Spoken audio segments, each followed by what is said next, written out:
Daddy, why does money have to be hard to create? This is the question my 7-year-old little girl just asked me when we were going to bed and we were reading some Tuttle Twins magazines and talking about money and the timeline of money and the history of money. The Tuttle Twins magazines, by the way, are amazing. Probably 7, 8 years old and up, I would say. They have books for younger kids, but magazines are a little bit tougher. But money has to be hard to create, and what a phenomenal question. Money has to be hard to create. This is obviously what we talk about a lot here, a lot. And we'll go to mass, and the kids will put dollars in the basket, and they've said this many times, and it's actually a bit embarrassing. And they'll say, "Oh, that's fake currency. That's fake money. That's fake currency." And I'm just like, shh, hey, hold on. No one knows that really yet. They still accept our dollars. We want to get rid of all these dollars first. Let's get rid of all the dollars first. Then we can let the cat out of the bag.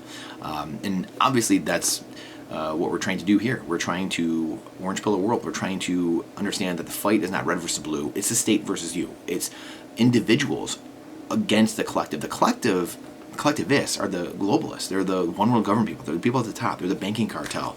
They're the communists, the Marxists, the people that are trying to take over the world by any means possible and control your every waking moment.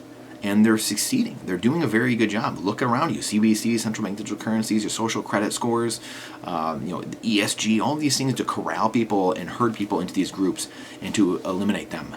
And those are tough words, but that's true. You know why? Because we have all their works. We have their agendas. We have their videos. Naval Harari, the World Economic Forum, saying, people are hackable. Humans are hackable.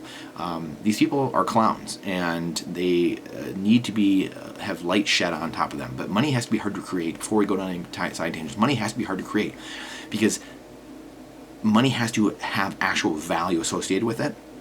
It's a container for your time and energy. It's all it is. It's a tool, right? We talk about this all the time. Money is a container for your time and energy. It stores your time and energy.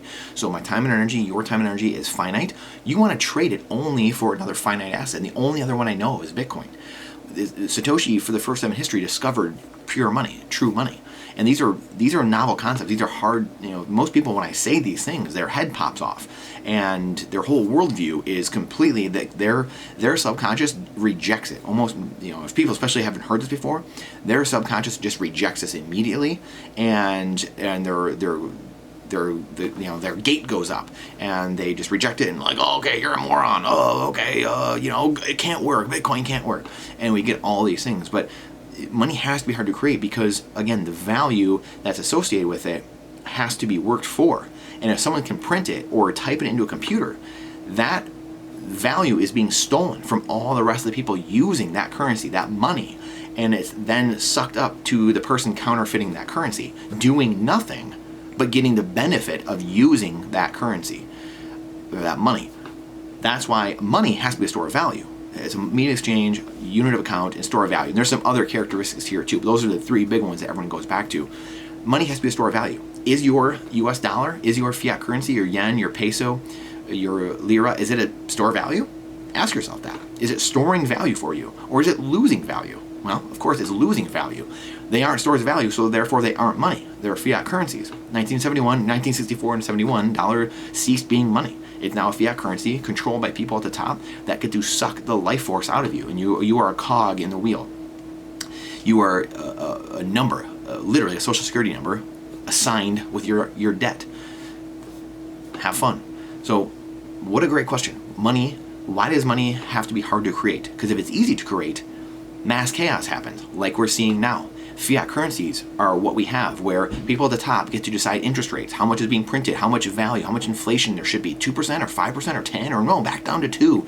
And they get to tell you what your money is worth and what your time and energy is worth. But if money is hard to create, now that money is actually worth something because there was actual work that went into producing that money. There was actually a good or a service that came up with it. Or if you had to mine it out of the ground, like gold and silver, or if you had to mine it using energy, massive amounts of energy through Bitcoin mining, you actually had to expend energy, your time and value, to get said money. Now there's an equal trade. That appropriate amount of value went into that unit of money. And that's what now So that value is transferred to that money, and now that money can be taken. Now you can, in good faith, morally and ethically, go to someone and say, hey, I actually spent my time and energy in this perfectly contained box, this unit of money, this Bitcoin, and I can now trade it for, it used to be 10,000 Bitcoins bought one pizza 10 years ago. Now, 10,000 Bitcoins buys you, what? Buys you an NFL stadium, NFL sports team, I don't know, right? And then and you can see as this process goes on, you can use this for one Bitcoin, right? One Bitcoin 10 years ago would have bought you, a gumball, one Bitcoin or whatever. And now one Bitcoin can buy you a car. Well, in a couple of years, one Bitcoin will buy you a median priced house. And a couple of years later, one Bitcoin will buy you, your retirement. And so this keeps going on, this deflationary world. It's because an equal amount of value has to be transferred into that unit of money, into that Bitcoin. So that's why money has to have value associated, true value, time and energy, and it has to be hard to create.